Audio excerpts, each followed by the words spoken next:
Next up, Dr. Catherine Pepele from Seattle, Washington will go over OCT and the white dot syndromes. Great, thank you so much for having me here today. So first what I'm going to do is go over about two or three general topics I'd like you to consider when you're using OCT in posterior uveitis patients for diagnostic purposes, and then we'll go through each one of the syndromes and we'll show you some images that are associated with each diagnosis. So first, I'd like you to consider whether or not you're using a spectral domain or a swept source system. Both are actually excellent for getting great images of the retina and the retinal vasculature, but the swept source system does have some advantages for patients with uveitis. First of all, it's got that longer imaging wavelength that allows you to see deeper into the choroid, and with the white dot syndromes, this is where we think a lot of the pathology is emanating, so that can be of benefit. Of course, you can still get images in the choroid using a spectral domain system as long as you use that enhanced depth imaging procedure. The swept source system also lets you see the vitreous a little bit better, and due to its faster imaging speeds, you can get some wider images, which are important for diseases that fall outside of the macula. Then I'd like you to consider whether or not you're looking at a structure or a flow image. Structure imaging has been around for a long time. We're all used to looking at these B scans, which kind of reproduce that histology image that we've all been looking at for about the last 20 years. But flow imaging is a little bit newer. This uses that B scan, repeat imaging, gets motion contrast to show you where the blood is located. This can then be segmented into the different vascular layers in the superficial deep capillary plexus of the retina as well as choroidal flow. And then these slabs can be looked at in the en face view, which you can see down there on the bottom. Now, this is one of my favorite things to talk about. When you think about the retina, all of our previous en face imaging and all of our dye angiography has been looking at the retina and the choroid like you're looking at the stack of pancakes from on top. So you can see all those retinal layers, but everything that's showing on them is coming up and you don't know which layer it's coming from. Now, OCT really revolutionized that and let us look at the retina and the choroid on that side B scan image and give us some information about the layers that really revolutionized what we knew was going on in these diseases. And now what we have is these en face slab images where you take individual pancakes out and you look to see that pathology that you're seeing, which pancake level is it located in. So we're looking for the blueberries, which are our white dots in this syndrome, okay? So let's find some blueberries. So we're going to go look in the mudes. So this one, as we've seen from the previous images, is that multiple evanescent white dots. So everywhere we've got those lesions, there are some changes that can be seen on OCT.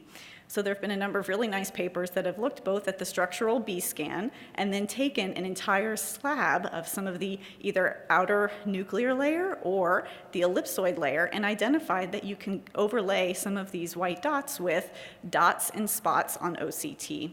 The spots are actual discontinuities in the external limiting membrane, and the dots are hyperreflective spots within the outer nuclear layer.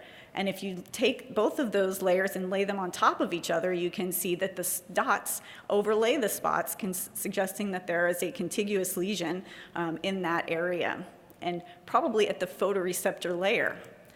As opposed to what we thought when we looked at ICG, we saw these hypocyanescent lesions, thinking that maybe those were flow voids in the choriocapillaris or in the choroid, but with spectral domain OCT, looking in that choriocapillaris layer, people have not found any flow abnormalities. So the thought really now is that MUDES represents a photoreceptor-itis, and that the dark spots that we're seeing on ICG may be due to blockage from the photoreceptors.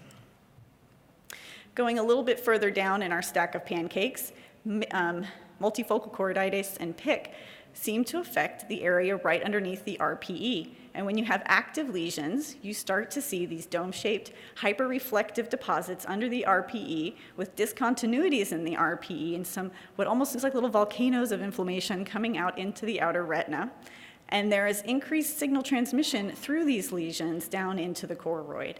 After these lesions resolve or from treatment or spontaneously, you can continue with small breaks in the RPE and a little bit of changes in the outer retinal layers adjacent to the lesions, but you lose those dome-shaped hyperreflective deposits. Looking with OCT, with the flow, OCTA flow images, you can look not only in that outer retinal slab to identify flow within these hyperreflective lesions, identifying the complication of CNVM. Typically, these are associated with other findings of a choroidal neovascular membrane on multimodal imaging, but occasionally you can find flow and signals that were not showing up in typical modalities, suggesting this could be a good way to identify additional choroidal neovascular lesions in this disease. Looking at the choriocapillaris slab, you can see that there is some evidence that the choriocapillaris is part of this disease with decreased flow in some acute lesions, but then of course in scarred lesions, shown here on this swept source OCTA slab, there is decreased flow in the scars. Moving on to AMPI, a little bit maybe farther down, it's not entirely clear exactly where this lesion is if you're just looking at the structural OCT. What you can see in acute lesions is very characteristic is this hyperreflectivity of the outer nuclear layer, some changes in the RPE, some irregularity, and you can even see subretinal fluid in some of the hyperacute lesions. When you look on flow, though, this is a beautiful paper that showed that the choriocapillaris lesion is actually larger than the outer retinal lesion, and this had been shown previously as well with very painstaking work by Dr. Fauzi's group that showed that the lesion in the choriocapillaris seems larger than what we're seeing in the outer retina, and that these lesions can resolve over time. Although the damage in the retina does not always resolve as completely as the choriocapillaris lesion, and as Dr. Jampol was mentioning, in areas where you get that pigmentary change in scar formation, the choriocapillaris lesions can persist. And this is shown here on this ICG, where during active inflammation, there are much more widespread hyposcinescent lesions, and in quiescence, those have resolved substantially, and then there is still damage of the outer retinal layers evidenced by thinning of the outer retina and loss of some of the outer retinal bands in those quiescent lesions that have suffered some permanent damage. Serpiginous is a much more damaging form of choriocapillary inflammation, which shown here, showing on all those multiple imaging modalities, how it just really can wipe out areas of the posterior pole. Active lesions, there's been very few publications actually showing what the retina looks like, but those that have been published seem to be very similar to the AMPI lesions with outer nuclear layer hyperreflectivity, thickening of the RPE, and loss of the ellipsoid and ELM bands on the retina. The really interesting findings have been in the areas of choriocapillaris flow. Shown here on the bottom left is a very large, wide field image of the choriocapillaris lesion of the patient whose fundus imaging is up on the right.